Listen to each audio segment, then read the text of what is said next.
Hello, গল্পের নাম হলো যেমন কর্ম তেমনি ফল। আমি আপনাদের বন্ধু প্রদীপ। নমস্কার, আমি আপনাদের প্রদীপ। আবার একটা গল্পে ফিরে এলাম।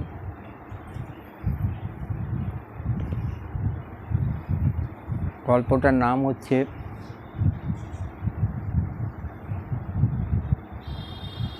যেমন কর্ম তেমনি ফল। তা অনেক বছর আগে একটা কুটকুটি গ্রাম ছিল। গ্রামে একটা দুষ্টু এবং অমানুষ লোক বাস করত। তার নাম ছিল বাদশা। সে কিন্তু প্রচুর শিব ঠাকুরের ভক্ত ছিল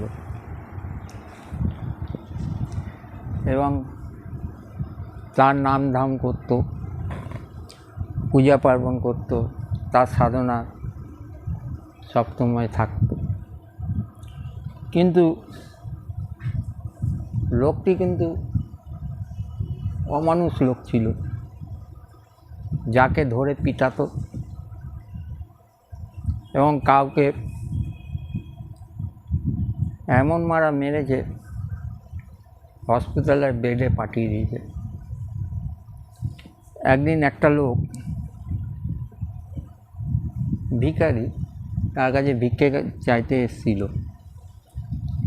এবার কি করেছে, তাকে ধরে এমন পিটানো পিটিয়েছে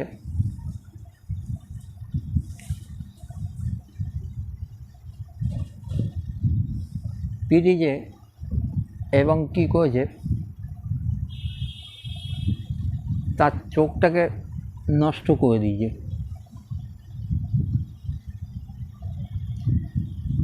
এইবার কি করেছে, ও তো আর কি করবে, ও শিবের ভক্ত ছিল, শিবের নাম ধাম করতো সব সময়। ওং শিবায়, ওং শিবায়, ওং শিবায়, সব সময় নাম ধাম করতো শিবের। সেও শিবের ভক্ত ছিল। কি করবে, সে তো আর তার চোখটা নষ্ট হয়ে গেছে এবং স্বর্গের দেবতা শিব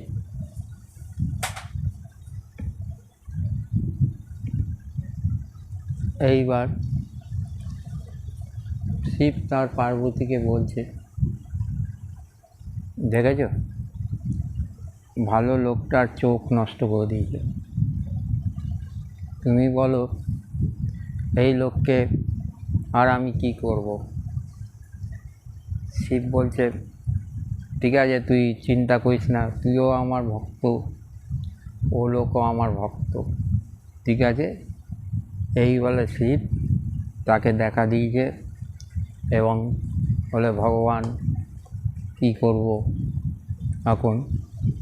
তখন বললো, তুই চিন্তা করিস না, তোর চোখ ফিরে পাবি, তুই আবার তোর আগের মতো দৃষ্টি ফিরে পাবি এবং সবার সঙ্গে, আর তোর যা আমি তোকে আশীর্বাদ করলাম, তুই এরপর দিয়ে তুই ভিখারি আর থাকবি না এবং তোকে এত ধন দৌলত দেব, তুই ভালোভাবে রাজত্ব করতে পারবি, ভালোভাবে চলতে পারবি।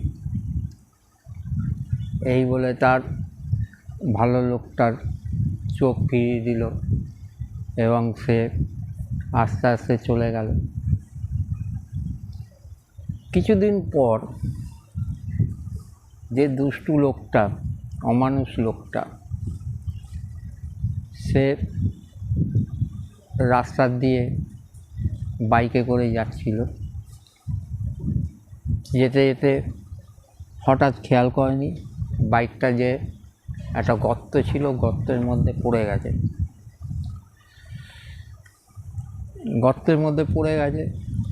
এর ফলে কী হয়েছে, এর ফলে কী হয়েছে, তার চোখটা ঠিক যে ভালো লোকের চোখটা ডান চোখ গেছিল সেরমভাবেই সেই লোকটার চোখ চলে গেল। সে তো আর সেই গর্তে পড়ে আছে, বাইক শুদ্ধ নিয়ে কাঁদাকাঁদি করছে, কোনো রকমভাবে সেই গর্তের চোখ ধরতে ধরতে ধরে ধরে বাইরে বেরিয়ে আসলো, চোখের দিয়ে গলগল করে রক্ত পড়ছে।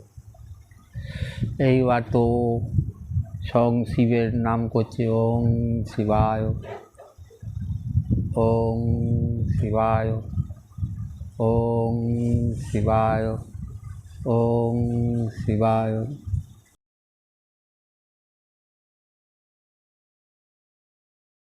তারপরে কি বলবো, সেই লোকটার ধ্যানে শিব আর সাড়া দিচ্ছে না।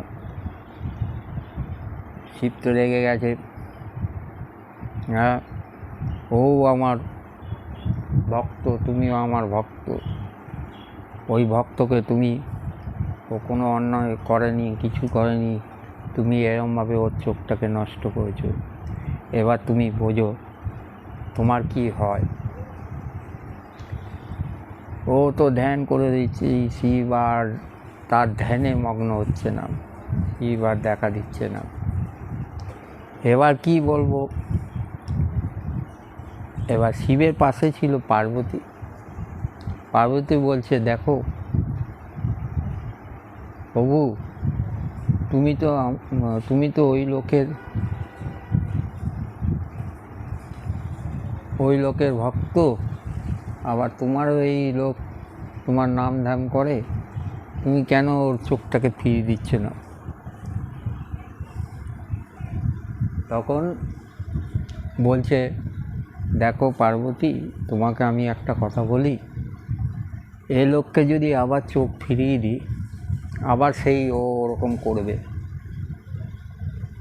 একে মারবে, ওকে মারবে, এর চোখ অন্ধ করে দেবে, ওকে অন্ধ করে দেবে। বলছে না না, তো আর করবে না, তুমি ওর চোখটাকে ফিরিয়ে দাও।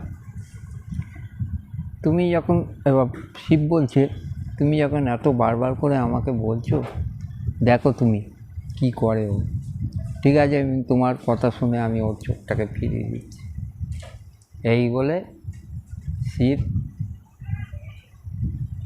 তার চোখটাকে ফিরিয়ে দিল। যেই চোখ ফিরে পেয়েছে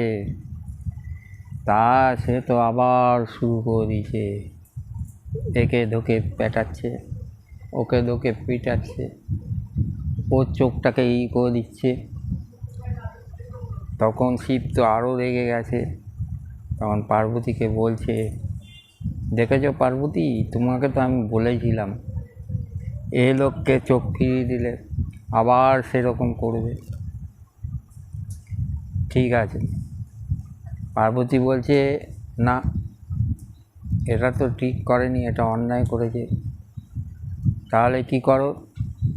তখন শিবকে বললো, প্রভু তুমি যা করার করো।